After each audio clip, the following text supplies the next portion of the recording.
Hey guys, welcome back to April's Aquarium. My name's Jacob, and today we're going to be talking about dealing with algae in your aquarium, the bane of every hobbyist's existence. Some of the most common issues hobbyists have when they're first starting an aquarium, which are algae. And these two aquariums here have been set up for about 3 weeks now, and as you can see, there's quite a bit of algae starting to build up in them. There's a combination of some cyanobacteria, some diatom algae, and some hair algae as well. This is very common while first starting an aquarium, especially while having the lights on too long. Though that being said, treating the algae is a lot easier than many people think. One of the most common types of algae hobbyists run into is hair algae. Hair algae is generally a combination of too much light, either intensity or duration, or not enough nutrients. The closer the plants or decorations are to the light, the more likely they are to grow the hair algae. That being said, this is one of the easier algae to deal with in my opinion. A few ways you can deal with this is something like Aquarium Co-op Easy Carbon, a chemical treatment.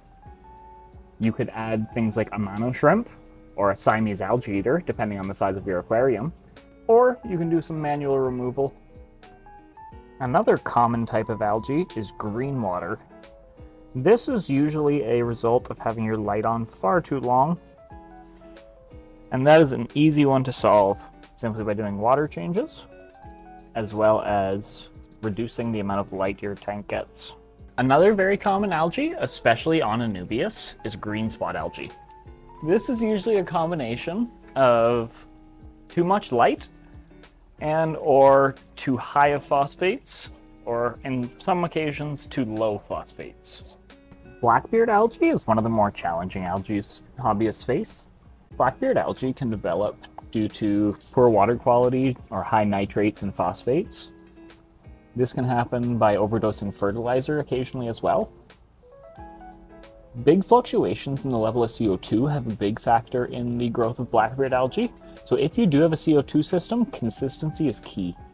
Along with the algae that we've already shown, there's lots of others that hobbyists will encounter. Things like diatom algae, staghorn algae, blue-green algae, which is actually a cyanobacteria, commonly mislabeled, and many, many others. One of my favorite algae eaters in the hobby are the Autosyn Lless. They're a small enough algae eater. They're great for any aquarium 10 gallons and up. And in larger aquariums, large groups can be really fun to watch.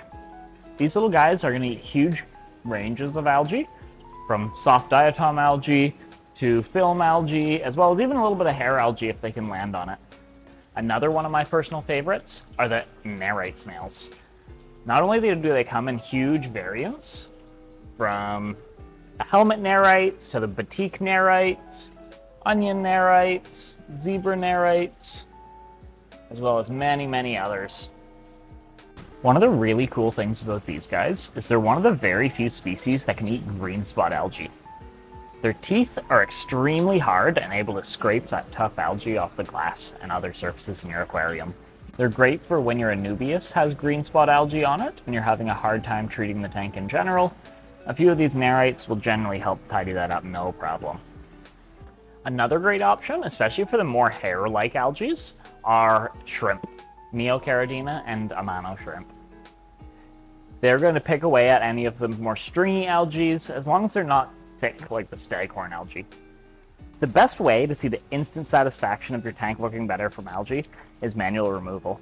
And one of my favorite methods of doing that is the Aquarium Co-op Algae Scrubber. They come in a 3-pack and take algae off like a dream. A little bit of pressure and a quick wipe, and it comes right off the glass. For the more tough algae like green spot, you may have to give it a little bit more of a scrub,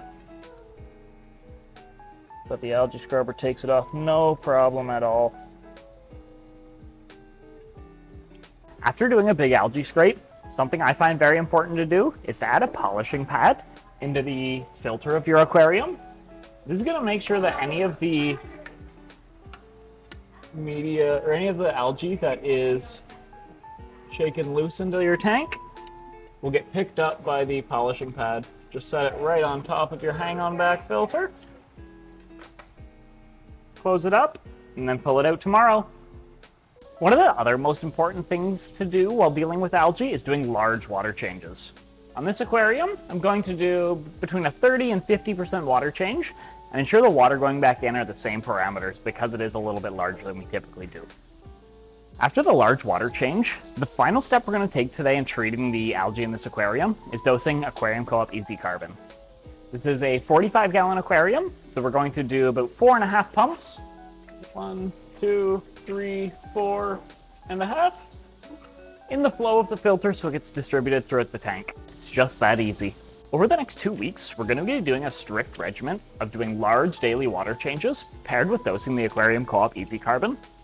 The combination of these things will without a doubt clear up all the algae in this aquarium. Next year, we're going to show you an update on this tank and how much of an improvement it has. Thanks for watching, and don't forget to subscribe!